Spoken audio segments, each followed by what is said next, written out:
तो बात करते हैं पैथोफिजियोलॉजी की, तो कहते हैं ड्यू टू इटियोलॉजिकल या फिर रिस्क फैक्टर, किसी भी इटियोलॉजी किसी भी रिस्क फैक्टर के कारण क्या हुआ कि excessive formation of abnormal protein, neurotic plaques at nerves terminal and neurofibrillary tangles. ठीक है, तो दो इसमें टर्मिनोलॉजी है, neurotic plaque and neurofibrillary tangle. तो फर्स्ट ऑफ ऑल समझते हैं न्यूरोटिक प्लैक क्या होता है। तो प्लैक क्या होता है, आप हिंदी भाषा में बोलो तो जमना, किसी चीज का जमना, किसी चीज का एकोमुलेशन होना। ठीक है, तो न्यूरोटिक का मतलब क्या हुआ, न्यूरॉन, यानी कि न्यूरॉन में कुछ जम रहा है। ठीक है, अब न्यूरॉन में जम रहा है तो न्यूरॉन के आसपास भी जम सकता है, न्यूरॉन के अंदर भी जम सकता है। तो अब समझते हैं एकोमुलेशन को समझते हैं। तो जैसे कि ये मैं न्यूरॉन का डायग्राम बना रही हूं, यहाँ पे मैं जो है दो न्यूरॉन्स बनाई हूँ। ठीक है, ये एक्सोन हो गया। तो क्या होता है कि दो न्यूरॉन्स के बीच में मान लीजिए कि यहाँ पे इस तरह से इस तरह से इस तरह से प्लैक का फॉर्मेशन हो जाता है। इस किस चीज का, तो एमोलॉइड, एमोलॉइड एमोलॉइड प्लैक बन जाता है, यानी कि दो न्यूरॉन्स के बीच में एक्युमुलेशन हो जाता है एमोलॉइड प्रोटीन का। ठीक है, न्यूरेटिक प्लैक हो या फिर न्यूरोफिब्रिलरी हो, दोनों में प्रोटीन का एक्युमुलेशन हो जाता है एबनॉर्मली, बस लोकेशन का अंतर है।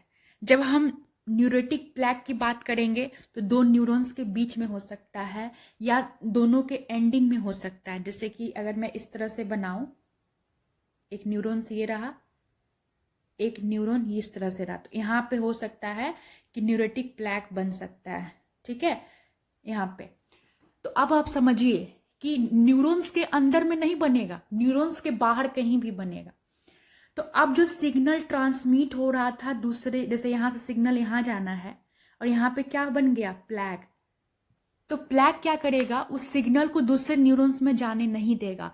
और ब्रेन का सारा काम तो सिग्नल से ही होता है, तो फंक्शन डिस्टर्ब हो जाएगा। अब समझ में आ गया। अब बात करते हैं, तो प्लैक क्या है, प्लैक एक जो है एबनॉर्मल एक्युमुलेशन ऑफ प्रोटीन है। कौन सी प्रोटीन, तो एमोलॉइड की, जो कि न्यूरॉन्स के बाहर कहीं भी हो सकता है, वो नर्व एंडिंग में हो सकता है, टर्मिनल के पास हो सकता है, मिडिल में हो सकता है। न्यूरोफिब्रिलरी टैंगल क्या है, ये भी एक्युमुलेशन ऑफ प्रोटीन है, लेकिन ये न्यूरॉन्स के अंदर रहता है, ऐसे समझते हैं। देखिए ये न्यूरॉन्स का मैं डायग्राम बनाई एंड दिस इज एक्सोन। तो जो एक्सोन है, यहाँ पे टाउ नाम का एक नेचुरल प्रोटीन होता है एक्सोन के पास, जो कि न्यूरॉन्स को स्ट्रेंथ देता है। लेकिन जब क्या होता है, जब मेनली कह सकते हो कि जब एज ज़्यादा होता है तो इस प्रोटीन का एक्युमुलेशन होने लगता है एक्सोन में, और इतना ज़्यादा एक्युमुलेशन हो जाता है कि यहाँ पे जो टाउ नाम की प्रोटीन थी वो धीरे धीरे जो है शिफ्ट होने लगती है, कहाँ पे, तो यहाँ पे। ठीक है, न्यूक्लियस के पास इस तरह से, और इसी स्ट्रक्चर को, जो न्यू स्ट्रक्चर बनता है, ठीक है, सेल बॉडी में, मतलब कि एक्सोन में था टाउ प्रोटीन, इसका एक्युमुलेशन इतना ज्यादा बढ़ गया कि ये धीरे धीरे जो है सेल बॉडी में, न्यूरॉन का जो सेल बॉडी है, न्यूक्लियस है, उसके साइड में शिफ्ट हो गया। ठीक है, यहां से ब्रेक डाउन होकर, तो इसी को क्या बोलते हैं, न्यूरोफिब्रिलरी टैंगल्स। ठीक है, न्यूरोफिब्रिलरी ट्रायंगल्स। तो ये दोनों चीज जो है पाया जाता है किसमें, अल्जाइमर्स डिजीज में। तो आई होप डिफरेंस समझ में आ गया होगा। अब कहते हैं, अब देखिए अब कुछ नहीं आगे, सिंपल सी बात है कि जो एबनॉर्मल प्रोटीन है, प्रोटीन क्या होता है हम सभी जानते हैं कि प्रोटीन का जो स्ट्रक्चर होता है, प्रोटीन के अंदर जो बॉन्ड होता है वो बहुत ज्यादा हार्ड होता है, उसको तोड़ के जाना पॉसिबल नहीं है। यानी कि सिग्नल जा रहा है और बीच में उसको प्रोटीन मिल गया, प्रोटीन बहुत स्ट्रांगली स्ट्रक्चर होता है, तो उसको ब्रेक डाउन करके नहीं जा पाता है, सिग्नल वहीं टूट जाता है। तो एबनॉर्मल प्रोटीन का एक्युमुलेशन होने की वजह से कह रहा है कि न्यूरॉन्स क्या हो जाते हैं, डैमेज हो जाते हैं, और वहाँ का जो ट्रांसमिशन है सिग्नल का वो ब्लॉक हो जाता है। अगर नर्व हमारा ब्रेन जो है ट्रांसमिशन, सिग्नल ट्रांसमिशन पे ही वर्क करता है, अगर ट्रांसमिशन का मतलब सिस्टम ही ब्लॉक हो गया तो क्या होगा कि ब्रेन का जो नॉर्मल फंक्शन है वो एब्रप्ट हो जाएगा। अब नॉर्मल फंक्शन में आप समझ लीजिए कि आपके बॉडी में जो भी फंक्शन हो रहा है, चाहे वो कोई भी फंक्शन हो, चाहे आपका सोना हो, वॉमिटिंग सेंटर हो, रिफ्लैक्स सेंटर हो, है ना, कुछ भी हो, वो सब कौन कर रहा है, वो सब आपका ब्रेन कर रहा है। तो ब्रेन रेस्पिरेशन है, सब कुछ, तो सारा फंक्शन क्या हो जाएगा, एब्रप्ट हो जाएगा, रुक जाएगा, और एल्जाइमर्स का एक कारण बन जाएगा, मेमोरी लॉस हो जाएगा, या दांत चला जाएगा इंसान का। देखिए, एक मन में ये भी हो सकता है ना कि मान लीजिए कि प्रोटीन बन रहा है। देखिए होता क्या है, जैसे समझिए ये मैं एक तरह से ब्रेन बना रही हूँ, तो इसमें जो जैसे एक 2-3 धागे को आप ऐसे समझिए, मान लीजिए 100 धागा आप लीजिए, उसको आपस में उलझा दीजिए, तो मैं ऐसे ऐसे ऐसे ऐसे इस तरह से, ठीक है। हमारे ब्रेन में न्यूरॉन्स इसी तरह से रहते हैं, एक दूसरे से लपटे हुए। जरा सोचिए कि अगर यहाँ पे मान लीजिए न्यूरोटिक प्लैक बन गया यहाँ पे, तो कितना न्यूरॉन्स अफेक्टेड होगा। यहाँ पे बन गया तो कितना न्यूरॉन्स अफेक्टेड होगा। मतलब प्लैक जो बन रहा है वो सिर्फ एक नहीं, दो नहीं, कई सारे मिलियंस ऑफ न्यूरॉन्स में बी अफेक्टेड, है ना। तो इसमें ये समझाने का ये सेंस हुआ कि कैसे प्लैक की वजह से सारा जो आपका रेस्पिरेशन है या कोई भी जैसे स्लीप है, स्पीच सेंटर है, वो सब कुछ डिस्टर्ब हो जाता है, ठीक है। एक जाल की तरह है न्यूरॉन्स हमारे ब्रेन में। सो हिस्ट्री कलेक्शन करेंगे। हिस्ट्री कलेक्शन में क्या करेंगे, हिस्ट्री कलेक्शन में आप ये कर सकते हो कि जैसे कि उसके फादर या ग्रैंडफादर में देखोगे कि अल्जाइमर्स था या नहीं था। फिजिकल एग्जामिनेशन में देखोगे कि उसको कब से अल्जाइमर्स है, ड्यूरेशन क्या है, उसका कॉग्निटिव फंक्शन में क्या, कितना सीवियर कंडीशन है, मॉडरेट है, माइल्ड है ना, इंसोमिया तो नहीं है, ये सब चीज़ें देखोगे। सीटी स्कैन और एमआरआई करके जो नर्व्स है, यानी कि आप देखोगे न्यूरोफिब्ररी कंडीशन तो नहीं, जो आपने स्टार्टिंग में पढ़ा था, ठीक है। मिनी मेंटल स्टेटस एग्जामिनेशन करेंगे ताकि उसका कॉग्निटिव फंक्शन को देख सके कितना उस। तो हम देखते हैं मैनेजमेंट। तो मैनेजमेंट की अगर बात करें तो कहता है कि करेंटली नो क्योर है अल्जाइमर्स डिजीज का, ठीक है। यानी कि कहने का मतलब ये हुआ कि अगर किसी को एक बार अल्जाइमर्स हो गया तो कोई दवा नहीं जो उसको परमानेंटली ठीक कर दे, ठीक है। लेकिन फिर क्या अल्जाइमर्स का कोई ऑप्शन नहीं है क्या मेडिकल साइंस के द्वारा? है।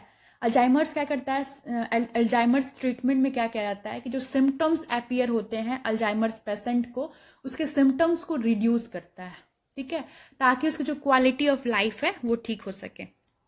अब नेक्स्ट बात करते हैं, दो तरह की ट्रीटमेंट दी जाती है, एक फार्माकोलॉजिकल और एक नॉन फार्माकोलॉजिकल। फार्माकोलॉजिकल में मेडिसिन के द्वारा, non pharmacological in the sense without medicine.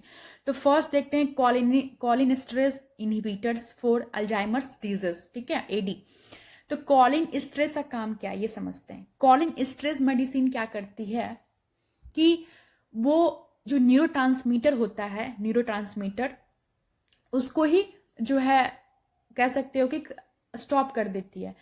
Neurotransmitter एक प्रकार का केमिकल्स होता है जो सिग्नल्स को एक नर्व से दूसरे नर्व में ट्रांसमिट करने में मदद करता है, ठीक है। एक नर्व ये हुआ, एक नर्व ये हुआ, ठीक है। अब इस नर्व से इस नर्व में अगर सिग्नल जाना है तो यहाँ पे एक केमिकल होता है जिसे हम न्यूरोट्रांसमीटर कहते हैं। इस केमिकल्स के द्वारा जो है दूसरे में जाता है, आप जानते भी होंगे।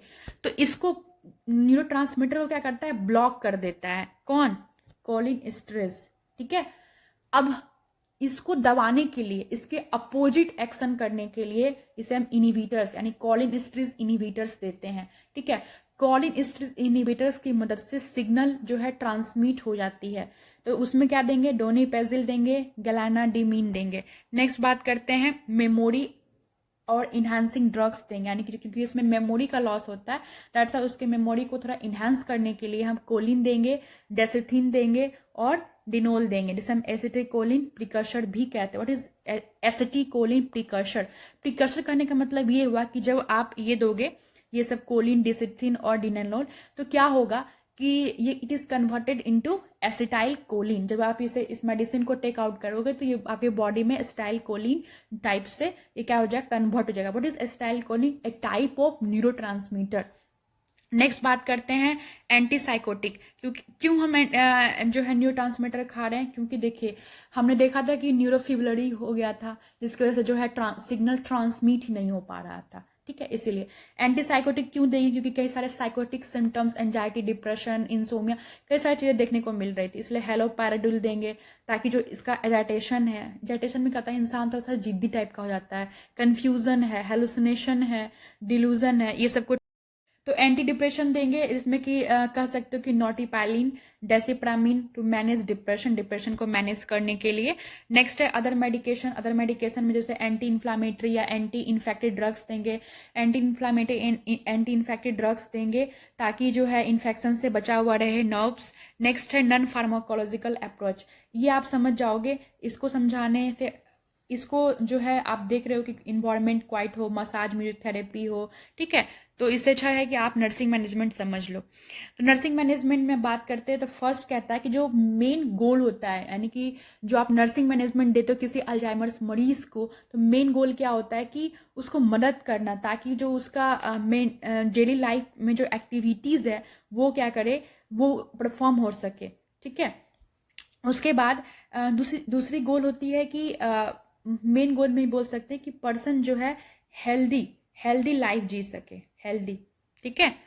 उसके बाद है प्रोवाइड ए क्वाइट इन्वायरमेंट, यहाँ पे मिस्टेक है, हेल्दी होगा, और उसे शांत वातावरण चाहिए, ठीक है, ताकि इंसान शांत हो सके, फोकस्ड हो सके, क्योंकि वो डिप्रेशन में एंजाइटी आ रही है उसे, है ना, उसे कुछ याद नहीं है, क्वालिटी ऑफ लाइफ जी नहीं सका, इसलिए उसे काम लाइफ चाहिए। क्योंकि अगर आप हल्ला में करोगे तो और ज़्यादा एग्रेसिव हो जाएगा। और फिजिकल एक्सरसाइज को बढ़ावा देना है, ठीक है। नेक्स्ट है कि थेरेपीज करना लाइक योगा, मेडिकेशन, और इंश्योर करना है उसकी सेफ्टी को, ठीक है, क्योंकि पेशेंट बहुत ज़्यादा इंजरी का प्रोन का मतलब होता है चांस, क्यों है, क्योंकि उसे कुछ याद ही नहीं, उसका ब्रेन प्रॉपर फंक्शन ही नहीं कर पा रहा। आप देख रहे हो कि स्पीच है, स्पीच डिस्टर्ब हो रहा, सब कुछ उसका डिस्टर्ब हो रहा था, थिंकिंग डिस्टर्ब हो रहा था, ठीक है। क्या पता वो छत पर जाए और उसको लगे कि सीढ़ी है वो कूद जाए, ये भी हो सकती है ना। तो इसलिए जो है इंजरी हो सकती है, क्योंकि उसका जो ब्रेन फंक्शन है वो बहुत लो हो चुका है, इसलिए और उसको जो है proper time to time medication देना है, ठीक है। आप देख सकते हो इसमें जो मैं आपको नर्सिंग मैनेजमेंट में समझाई वही है कि consume low fat diet consume करेंगे। क्यों करेंगे लो फैट डाइट, क्योंकि आप देख रहे थे कि नर्व्स में क्या हो रहा था, प्लैक का फॉर्मेशन हो रहा था, ठीक है। नेक्स्ट बात करते हैं कि बीपी को मेंटेन करना है, केयर गिवर सपोर्ट करना। तो आई होप आपको ये वीडियो अच्छा लगा होगा। अच्छा लगा है तो चैनल को लाइक कीजिए, सब्सक्राइब कीजिए, और मोर एंड मोर वीडियोस देखिए। आपको जितना हो सके बेनिफिट, मैं पूरी कोशिश करती हूँ क्वालिटी ऑफ कंटेंट देने की।